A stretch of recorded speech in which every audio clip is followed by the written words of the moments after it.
Allez, nous sommes de retour dans ce 12h30 et on va parler sous, portefeuille, augmentation de la vie, du coût de la vie. L'inflation poursuit sa hausse. On le constate dans les magasins, dans les supermarchés. Une nouvelle analyse de Testachat démontre qu'en novembre, les prix en supermarché étaient 18% plus chers qu'un an plus tôt. Victor Dethier, on analyse avec vous ces chiffres. Oui, désormais, une famille de 2 personnes dépense en moyenne 488 € par mois dans les grandes enseignes, soit 75 € de plus qu'il y a un an et 11 € de plus qu'il y a un mois. Donc la hausse continue. Et pour arriver à un tel constat, l'association de consommateurs a analysé quelques 3000 produits de 7 chaînes de supermarchés.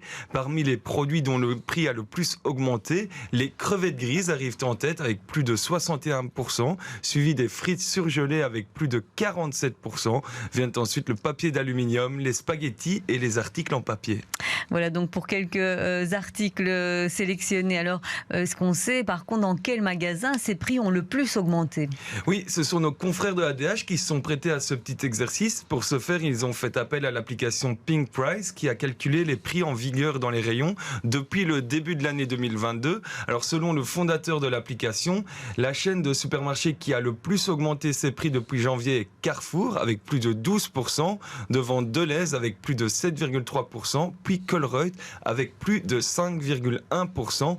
À noter que ce classement prend en compte l'ensemble des produits proposés par ces enseignes sur leur webshop et non pas le ticket de caisse d'un panier moyen. Mais si on suit ces chiffres, on parle donc d'une hausse de 5 à 10% en moyenne selon les enseignes. Comment est-ce qu'on peut expliquer une telle différence? La principale raison découle la plupart du temps des négociations entre les marques et les enseignes, des négociations qui sont d'ailleurs particulièrement rudes en ce moment. On l'a vu dernièrement quand certaines marques, il y a eu l'interruption de la vente de certains produits dans certains supermarchés. Alors, autre sondage interpellant et toujours en lien avec l'inflation, elle empêcherait la moitié des Belges d'épargner. Oui, cette fois, c'est l'European Consumer Payment Report qui révèle cela ce jeudi. Selon cette enquête, l'épargne semble devenir un luxe que de nombreux Belges ne peuvent plus se permettre. Il en ressort que plus de la moitié des Belges se disent inquiets de savoir s'ils pourront s'offrir une retraite confortable. Un pourcentage similaire est insatisfait du montant qu'ils peuvent épargner chaque mois.